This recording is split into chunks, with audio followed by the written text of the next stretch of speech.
High, আমি চন্দ্রিমা। একটা new blog share করছি তোমাদের সাথে। আজকে যাচ্ছিলাম মায়ের একটা ফ্রেন্ডের বাড়িতে। কালী পুজো ছিল। ভেবেছিলাম শাড়ি পরবো, কিন্তু বিশ্বাস করো সারাদিন এত বিজি থাকায় শাড়িটা আর পরা হয়নি। এখানে বুলু কাকু আমার জন্য ওয়েট করছিল, আর আমি একটু ঢং করে তোমাদের জন্য ক্লিপস নিচ্ছিলাম। এই যে আউটফিটটা পরেছি, এটা আমাকে আমার মাসি গিফট করেছে। বেরোনোর কথা ছিল 6টা, বাট 6:45 বেজে গেছিলো। যার বাড়িতে যাচ্ছিলাম সে খুবই সুইট একজন মানুষ। আমি একটা আলাদাই কানেকশন ফিল করি মা কালীর সাথে, তাই মায়ের পুজো শুনে মানা করতে পারিনি। দেখো বাড়িটা কি সুন্দর সাজিয়েছে।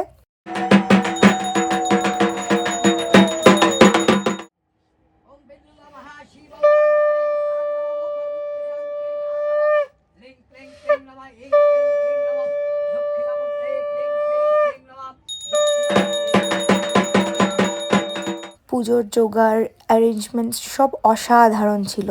এমনি মায়ের পুজো, একটুতেই মা সন্তুষ্ট। আর মায়ের মুখটা, উফ, আর কি বলবো, পুরো মায়া মায়া। পুজোর শেষ অবধি থাকতে পারিনি, মায়ের শরীরটা খারাপ লাগছিল বলে। মা একটু ওয়াশরুমের জন্য ওয়েট করছিল, তারপর বেরিয়ে পড়েছিলাম বাড়ির জন্য। এই যে দেখছো কতগুলো পার্সেল দিয়েছিল ওখান থেকে। পার্সেলে অনেক কিছু ছিল, বিশ্বাস করো। দেখো তোমাদের দেখিয়েই দিই। ফ্রাইড রাইস, স্টাফড আলুর দম, লুচি, পনির, ঢোকা, ডালনা, চাটনি, মিষ্টি, সব অসাধারণ হয়েছিল।